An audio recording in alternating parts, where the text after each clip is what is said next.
Hi, and welcome to our fourth episode of our special podcast series focused on medicinal herbs and their unique place in the holistic approach to health. Today, host and nutritionist Sara Le Brun Blashka talks with naturopath and medical herbalist Amanda Williams about the role of bitter herbs in digestion, blood sugar management, and more. Today I'm here with Dr. Amanda Williams, and I'm so excited for this conversation around bitters. And first, I want Dr. Williams, if you could give me just a little bit of background on, how you got into naturopathic practice and, what does your practice look like today? Thanks, Sarah. I'm thrilled to be doing this with you, and hello to all the listeners. I am a naturopath and passionate herbalist based in Australia. My practice is in Brisbane, the capital of Queensland, Australia, and I've been in practice for over 20 years. These days I mainly focus on female health, specifically sort of female endocrine health, autoimmune disease, and I'm absolutely mad for digestive health issues as well. I also do seminars in the United States and other countries for doctors, particularly focused on herbal medicine or botanical medicine.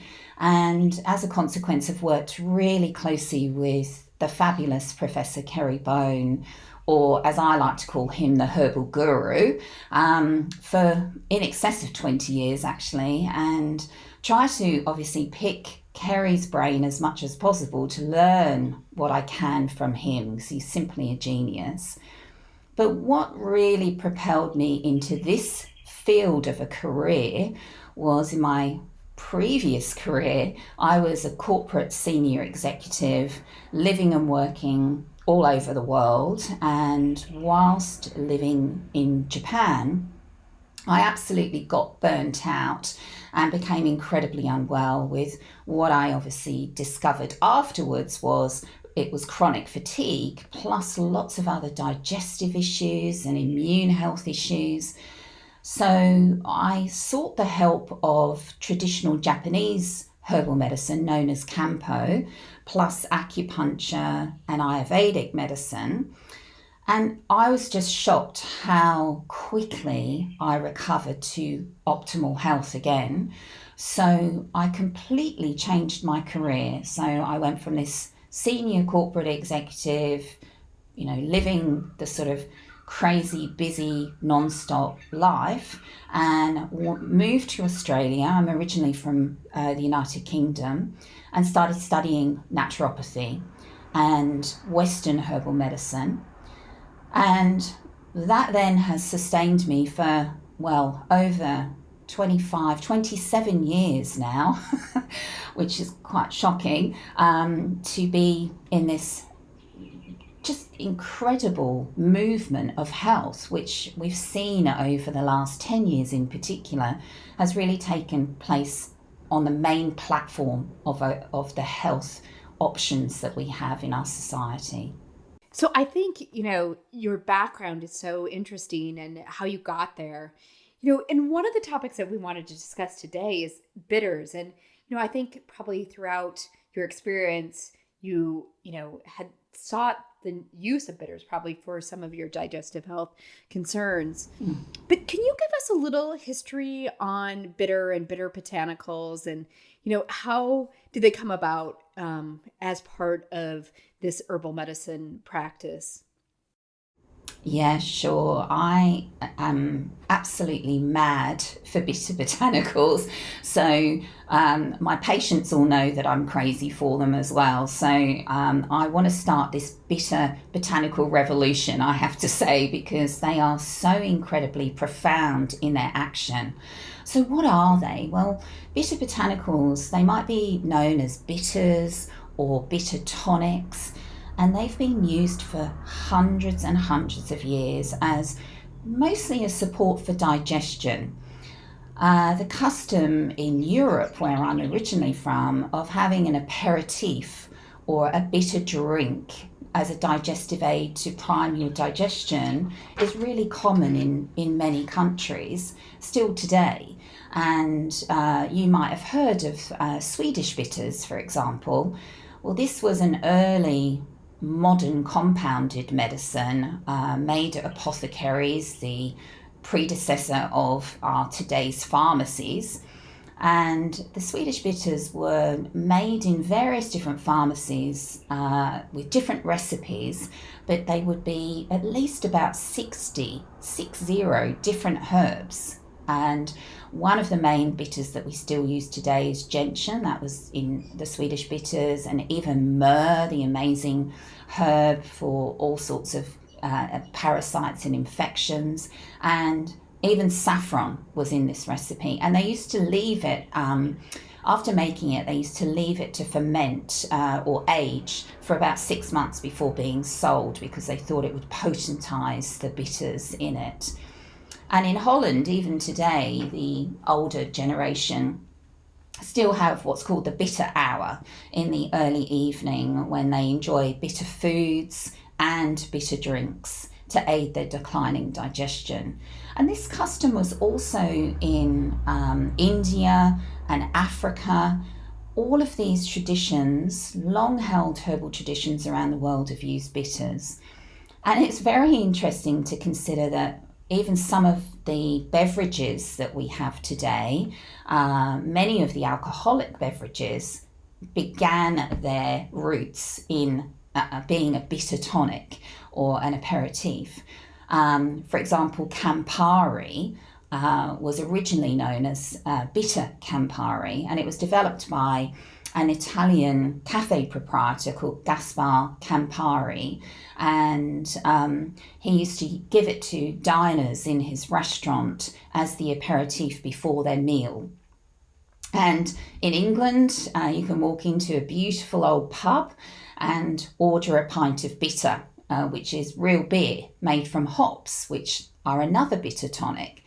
And for many Americans, the daily bitter tonic is coffee, the vital daily beverage. So, if you don't have it laced with pumpkin spice or caramel or vanilla, it's actually a bitter tonic.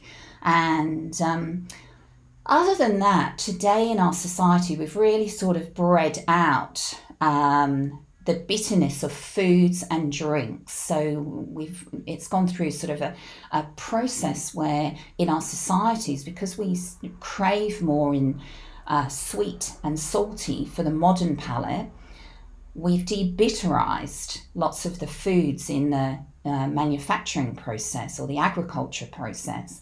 And so this is a real problem for our digestive systems, because in botanical medicine, it's been a long-held tradition that good health begins in the gut, and bitter tonics were known to have very immediate effects on digestion.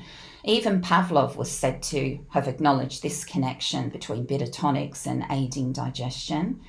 And Hippocrates, the renowned Greek physician born about 460 BCE, was considered to be the father of medicine by many of us, and he once said, all disease begins in the gut. So even today, many of us as natural clinicians start our work with a new patient focusing on gut health. And just recently I read a report that was produced actually in 2014 by the National Institutes of Digestion and Diabetes and Kidney Health. And they reported that over 100 million Americans have some type of digestive disorder. So if you think about that from your clinical practice, how many people, if you just started working on the gut when they come to see you in the beginning, how much more you could help resolve their multiple health issues if you just start there. And some of the key botanicals are really simple, but they're so effective. Things like Gentian, Wormwood, bitter melon from the Ayurvedic tradition, philodendron, which is the source of berberine, one of the most well-researched phytochemicals that we have today, and coleus, another fabulous bitter as well. I know that when I've traveled throughout Europe, I've always enjoyed the digestives and the aperitifs beforehand. And we often, in my house, also utilize them. And then, of course, we utilize some of the great bitter supplements that are out there. But can you talk a little bit more on, the aspects of how the bitters actually work in digestion and also in blood glucose management? So how they work is really quite technical, but we'll aim to do a simple version of how they work. Simple is great. Yes. Well, let's look at it from the clinical perspective first, and then we can get into the technical, I guess. They work really quickly. So if you're seeing a patient that has impaired digestive capacity of any level, so bloating, digestion, gas issues, digestive spasm, slow digestion, bitters will work very quickly to enhance that. And I'll go through how in just a moment. Also, many of our patients are eating a very poor diet, right? It's the modern diet. They're eating on the run. They might not be getting their full spectrum of great vegetables to give them the nutrients that they need. So very often they're supplementing to try and make up for the nutrients that they're not getting in their diet, or that they can't extract from the foods that they're eating. If we think back that vegetables as benign these days as cucumber and zucchini actually used to be incredibly bitter, right? So we do not have that in our food chain so much anymore. So particularly the American palate is very much sweet and salty is the key components of the diet. And then also, if we think about other aspects that we can help with bitters, we can look at things like non-alcoholic fatty liver disease, which is one of the most common conditions today, metabolic syndrome, which the data shows is affecting at least 30% of Americans and 40% of those over 60, especially men. And all sorts of blood sugar imbalances. You can use them to help rebalance gut flora as part of a whole protocol, and so on and so forth.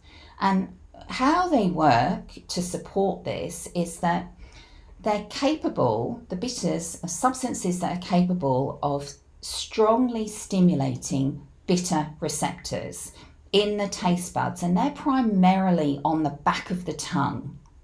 So if any of you are looking at tongue diagnosis in your practice, it's not that you're going to be able to see the bitter receptors, but they are there, and they're in that back region of the tongue. And very often there's a coating over that area of the tongue. So obviously oral hygiene is really important as well. And so, getting rid of any parasites and whatever, or yeast.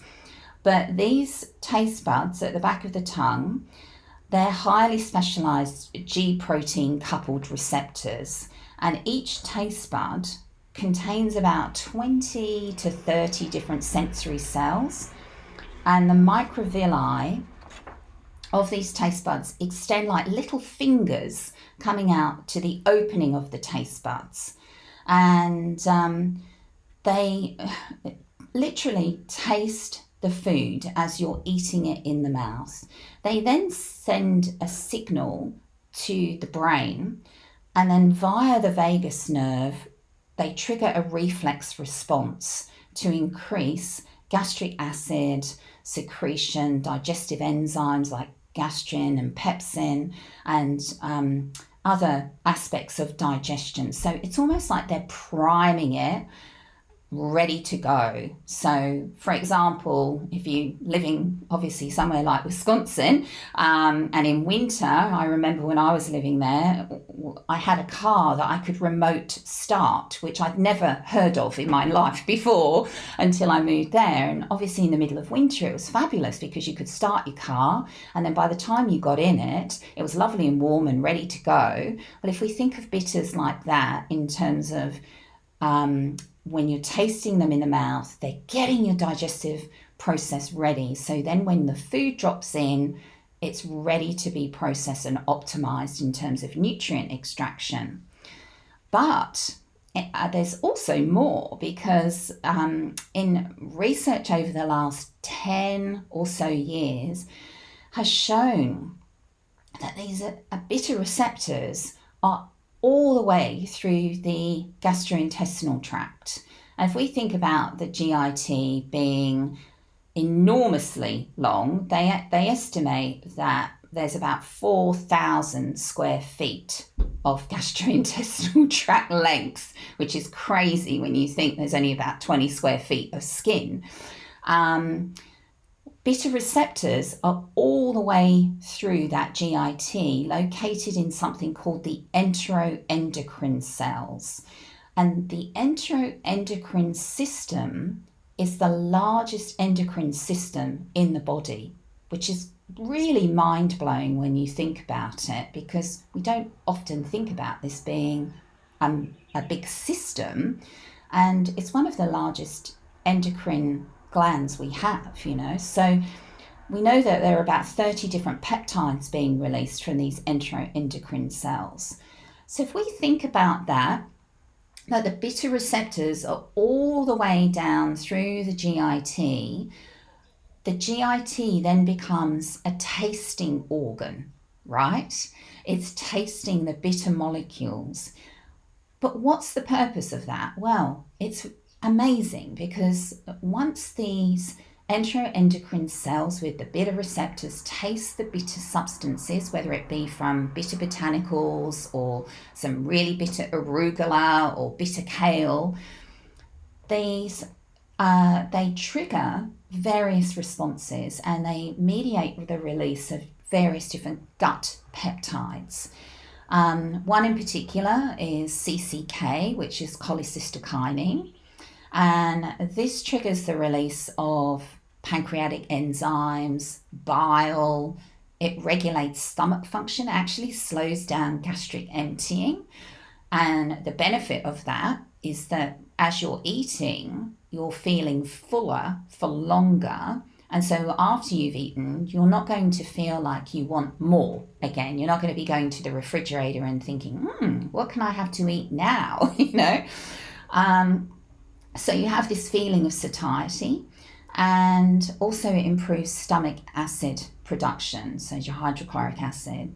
And this is the real gem in it all, is that another key hormone is also secreted, which is an incretin hormone, which stimulates insulin secretion, and it's called glucagon-like peptide 1, or GLP-1 for short.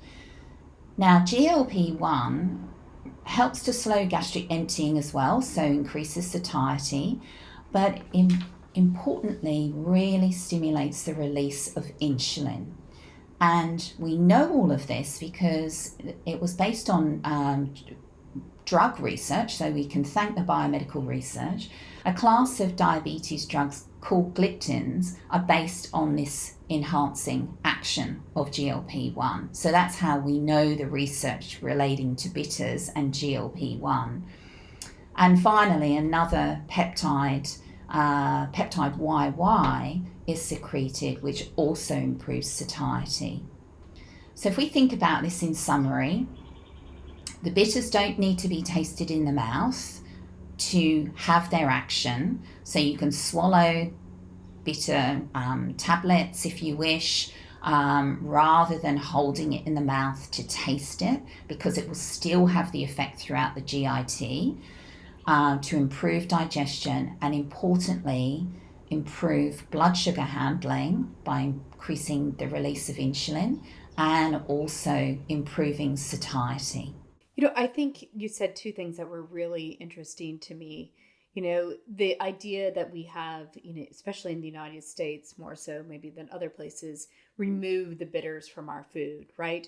And so that's really had an overall effect on probably maybe one of the reasons that we see such a obesity risk and growing risk of diabetes, because we're not consuming those healthy bitters as frequently anymore. By using any bitters, so whether or not it's bitter botanicals to start with, if a patient refuses, for example, to eat things like kale, arugula, spinach, Brussels sprouts, cabbage, I say to them, this is a non-negotiable.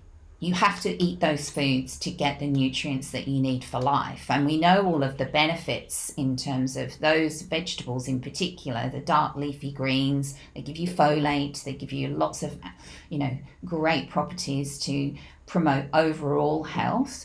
But if they won't eat them, you can start using bitter botanicals to help change their taste preference, because the more they take the bitter botanicals, I have seen within 7 days that their preference for taste is changing. So they aren't eating as many sweet things or carbohydrates. They're eating more of the bitter foods and, interestingly, more proteins as well, because it seems to awakening the umami taste buds as well, which is your protein. That's really fascinating. And I think there's just a real opportunity for people, to increase their bitter foods. But I love that idea of starting with taking the botanicals to start that process and continuing to take the botanicals to, additionally support it. The other concept I think is interesting that I think most people don't think of, and is that the bitters in your taste buds, we all know, you learned that as a little kid. But we don't think about them throughout the whole GI tract as receptors. And I recently had read and study about, bitter receptors in other parts of the body, even the brain. And so there's really, I think not as strong of understanding, within the, a whole medical community about the role of bitters, and they're underappreciated. Yes, I totally agree. I call this the Bitter Bonanza because we've got a bonanza of bitter receptors everywhere. And, you have to find things that are going to resonate with your patients in how you describe things, haven't you? So I call it the Bitter Bonanza because there are so many benefits to bitters, but there's also this fact that these bitter receptors is like an exploding field of research whereby we're finding out, as you rightly said, there's bitter receptors everywhere. I mean, they're in the respiratory tract, they're in the olfactory cells, they're in the thyroid, the heart.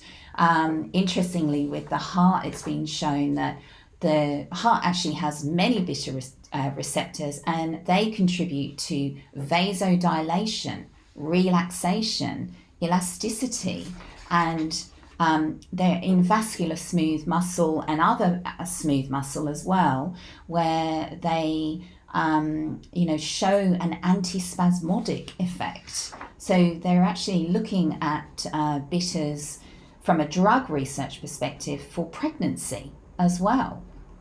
They're in the immune cells, the testes. It's an underappreciated area, right? Totally underappreciated. Yeah, totally underappreciated. So, if we think about that, they're in the thymus, they're in bone marrow, they're in immune cells. Now, one of the key herbs for immunity from the Ayurvedic tradition is Angiographis. And Angiographis is one of the most intensely bitter herbs you could ever taste. I think it's actually worse than Gentian in terms of its level of bitterness. So maybe most people prefer that in a tablet rather than as a liquid. Definitely my patients do. But if you think about some of the key herbs for the immunity, they are bitter. Even echinacea is bitter. And also a key herb for mucous membrane health, because bitter receptors have been shown in mucous membranes and respiratory system. So one of the key herbs for that is the bitter herb Goldenseal, Hydrastis canadensis. That's very bitter. And that is one of the most magical herbs for the mucous membranes. It's a mucous membrane tropho-restorative. So we need to be really looking at our bitter herbs from these remarkable aspects of broad general health application. And another recent discovery in terms of allergies being just a magical solution for many different allergy conditions is the black cumin seed. And in Arabic, it's known as the seed of blessing, Nigella sativa, because they called it the cure for all ills except death. Well, black cumin is bitter. So, these areas of herbs or botanicals for bitter application well beyond digestion, and that's what I would really like to stress to everyone listening today, is it's way more than gut function. Right. So if somebody was just getting started, what would be your approach to help them kind of initially get started with bitters if they're recommending them for their patients? What does that initial start look like? It's super simple. The 3 key herbs, Gentian, Wormwood, and Feverfew, have been shown to stimulate the greatest number of bitter receptors in a combination. So using the 3 together really help. Because bitters are cooling, energetically cooling, you want to combine them with warming herbs. These are called aromatic digestives. So the classic ginger, which also gives you antispasmodic effects, and it's also a very gentle prokinetic as well, combined with the TCM herb chen pea, which is aged tangerine peel. Those 2, ginger and chen pea, are beautiful aromatic digestives. They work to support a warming of the digestion and release spasm and help movement. And the optimal is to get people to take them 15 to 30 minutes before every meal. Now, that's not always that easy, right? Because we all forget things. So I tell patients to keep them on the kitchen counter. So as soon as you walk into the kitchen to prepare a meal, you just take it as soon as you walk in the kitchen. It's like Pavlov's dog. You just take it. Or you can set an alarm or a calendar reminder on your smartphone, because most people eat their food at regular times a day. Or if you've got one of those apps that reminds you of when to take your tablets, you can just plug it into there. If you forget, it doesn't matter, right? But it's ideal if you can take it earlier before you have your meal, because what we've known from the research is that the priming, so the CCK, and all of the other things I spoke about, the GLP-1, etc., start about 15 to 20 minutes after you've taken the bitters. So you're going to get optimal absorption, nutrient extraction, etc. So you take this formulation, ideally suck on it for about 30 seconds before swallowing to trigger that oral cavity, brain, vagus nerve effects. However, if you absolutely hate the taste of bitter botanicals, and there are a very small percentage of people that are what's called super tasters, so they're genetically sensitive to bitterness, and literally if you gave them anything bitter, they would, be sick, they would vomit. Now, I've never in my clinical experience of 20 plus years experienced anyone like this, so I'm talking about incredibly small percentage, but it's good to be aware. So they can just swallow it. Or if you're just starting out with some in the beginning and they're like, oh, this is disgusting, then just get them to swallow it. Because remember, those bitter taste buds are the whole way down the GIT, so they're going to work anyway. Now, if they only remember for 2 meals a day instead of 3, that's fine, okay? So you just got to try and get it into them as many times as you can in a day. So if it's only 2 times, because that's all they can remember, take 1 with each meal, preferably 15 to 30 minutes before. I think that's great advice. As we think about how people kind of, work into it, you need that practicality, because a lot of times people don't, think about those simple things. And, if they suck on it for a little bit over time, you'll get, desensitized to it, Yes. Your bitter receptors will activate, I remember in undergrad learning about, the amount of times you need to change and your taste buds, and, really 8 plus is what, a lot of the food science research says. So I love that idea, just starting slow and getting going. We talked a little bit about other aspects where bitters have effect, but do you want to expand upon maybe a couple of the health challenges beyond digestion? We started to talk, a little bit about black cumin seed and how that could have effect. But is there a couple key herbs that you'd like to talk about, bitter herbs, that would have an effect in other conditions? Yes, I'd love to. So it's very interesting. When I first started using this combination that I spoke about, because it has Feverfew in there, which is actually a bitter herb, very bitter. The original research on Feverfew was done on migraines in a migraine clinic in the UK, actually in London. And the research was shown that Feverfew was really helpful if taken every day as a prophylactic to prevent or minimize the occurrence and severity of migraines. And I previously used to use Feverfew in other combinations, typically as a liquid formulation. But I found that even this, tablet formulation with the 2 other bitters in there help with migraines as well. So taking it on a daily basis reduce the incidence and severity of migraines in my patients. So, it's funny how you sort of come across these findings as you use things, because I'd always used a lot of bitters previously, but never thought that was the connection for migraines until this new research came out. Now, black cumin seed, amazing research has come out for use in hay fever and allergies, and even there was a trial in asthma as well. So I would encourage, if your doctors listening want to know more about that, go to PubMed and look up that research, because it's really compelling. And they did randomize placebo-controlled trials, and they also trialed it against various well-known drug classes for those health issues too. So don't forget the black cumin for any allergies and asthma.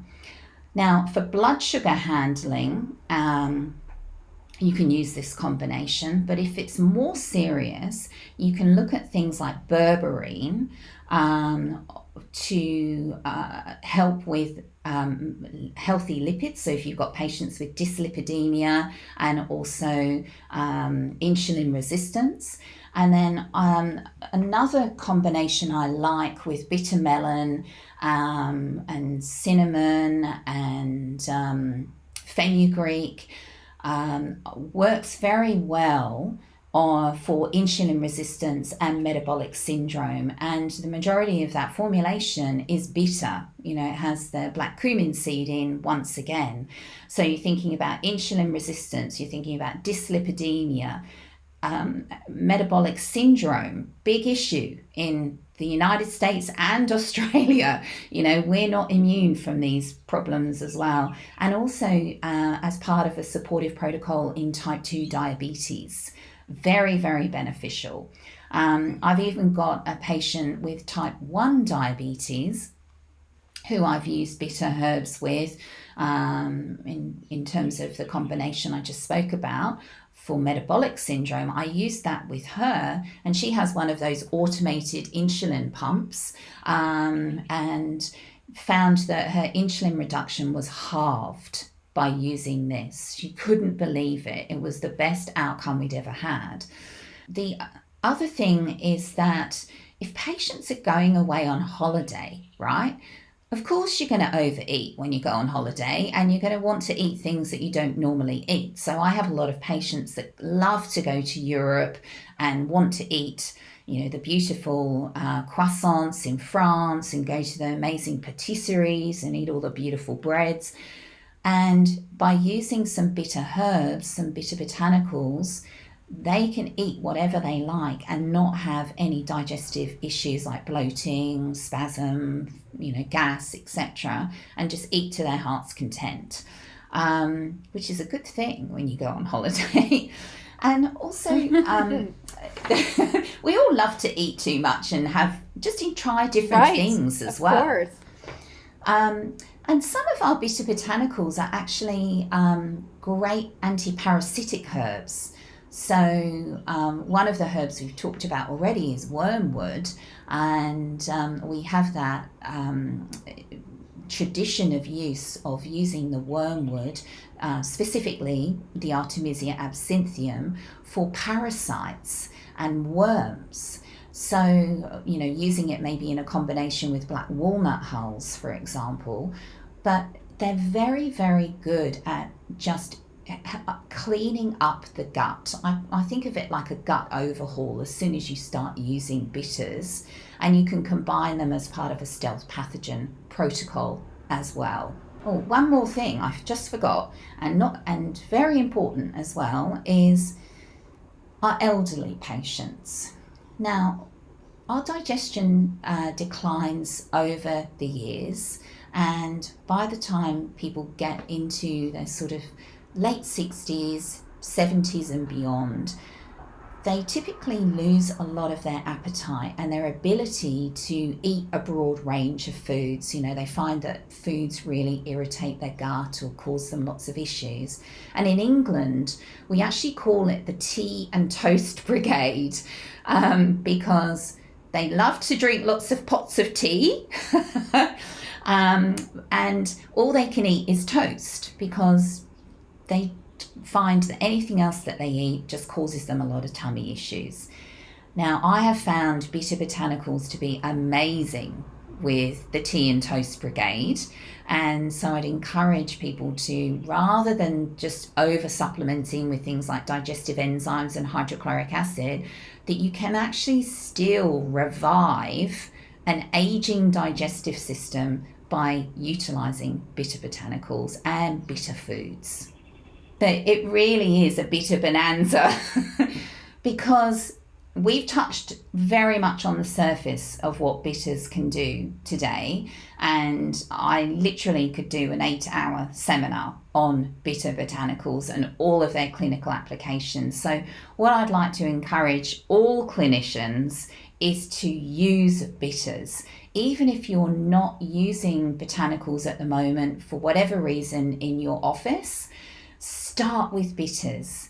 And I know that Kerry Bone has his favourite of echinacea. He's obsessed with echinacea. Well, I'm obsessed with bitter botanicals, and they are the #1 selling product in my clinical practice.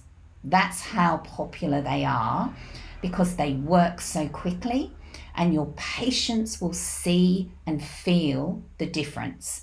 And in today's society where everyone wants instant results, otherwise they're going to find another clinician, we need to get them feeling the effects of what we're using very quickly. So start with the combination I'm absolutely obsessed with, which is the Gentian, Feverfew and Wormwood, with the warming aromatic digestives of ginger and Chen Pea. Suck on it for 30 seconds, ideally 15 to 30 minutes before meals. I guarantee that if you start using this with your patients, you'll be absolutely amazed with the clinical outcomes, even in the older generation. And the key thing is your patients are going to be convinced, right? My patients won't stop taking their bitters, even though they don't technically need them anymore. They say, Amanda, I just love them. I don't want to give them up. And remember that the bitter botanicals, beyond digestion, that you need to be really thinking about incorporating are things like berberine from philodendron, the black cumin seed, and also think about metabolic syndrome patients. How many of those are walking into your practice and maybe they're complaining about fatigue or hormonal issues, or they might be feeling like brain fog, etc. Drill down and understand whether or not it's actually metabolic syndrome that's driving this cascade of symptoms, rather than focusing in on just hormones, for example, or just brain fog. Because if you can resolve the metabolic syndrome, and you can use bitter herbs like I've talked about, the black cumin seed, bitter melon, fenugreek, and cinnamon in a combination, and together with the berberine, you will actually really address the core issue, the root cause of what's going on for them. I estimate in my practice about 50% of people are coming in with metabolic syndrome. So you have to identify that as being the root cause. Once you've addressed that, you then can address the other issues that are prevailing at that time. So I'd like to say, watch this space in terms of bitter receptors research and the application of bitter botanicals, because it's a bitter bonanza. Well, thank you for getting down to the root cause of this bitter bonanza. And I just think this was a really interesting and inspiring how, as practitioners, we really should be thinking about bitters, and it can have that, quick effect and really help your patients to see change. So thank you so much, Amanda, for your time today. And this was just a great discussion. I appreciate it. Thank you so much.